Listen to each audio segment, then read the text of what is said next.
I grew up in a Christian home. Church was very much a part of that as we grew up. We had a very tight-knit, small church community that we spent quite a lot of time with. I dedicated my life to Christ as a child. Probably, 5 to 6 is when that happened. I can see clearly growing up now as an adult, how that faith has impacted my life. In college, I would say I was seriously committed to Christ in college. Actually, after I got married was sort of a low point. Spiritually and church life, we were very busy. My wife was working 12-hour shifts at the hospital. She's a nurse. We were in a new city, and we were quote unquote trying to find a church, and that really turned into trying 1 or 2 churches a couple times, but really just neglecting worship on Sundays in general. When we first came to Grace, we had some friends that Amanda had met through work at the university hospital, who they knew we were looking and said, "Hey, why don't you just come down to North Liberty with us?" It was just so great to hear the word preached. It's not just about getting saved. It's about that journey and continuing to learn about what Christ is doing in our lives, day in, day out, through the struggles, through the joys. I've heard it said before I had kids, and I really get it now. You can really kind of see the relationship that we have with God through the relationship we have with kids. When it comes to discipline, correction, encouragement, it's just like a little symbol, I guess, of that relationship we have with Christ. As I'm trying desperately to keep my kids from burning their hands on the stove, all of a sudden I realize, it's kind of like when God's reminding me not to do that stupid thing over there.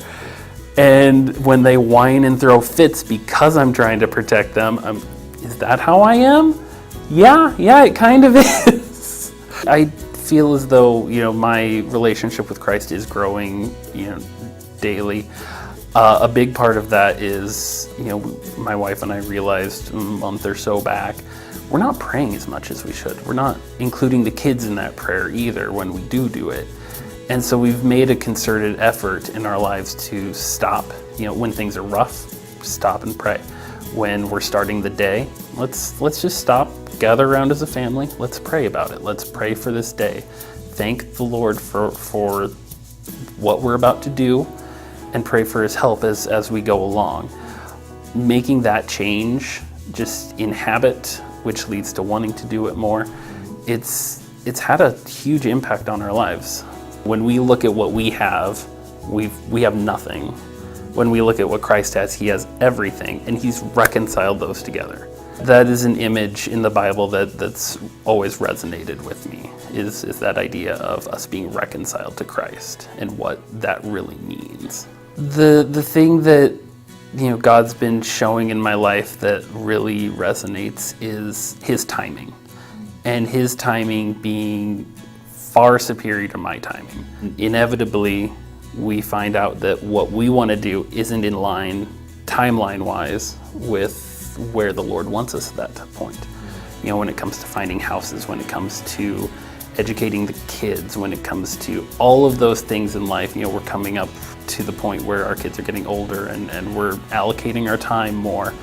We've just found that it seems like when we want to turn right, God says, well, stay right here for a little while. I may want you to go there. I may want you to go there this way.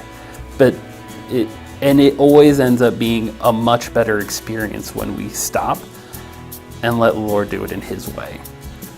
When we get out of his way, and there's been times where we haven't wanted to get out of his way, and he said, no, this is what it's gonna be.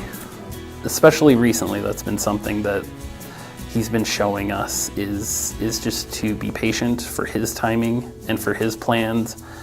And it seems like when we realize where he wants us, that's when he moves.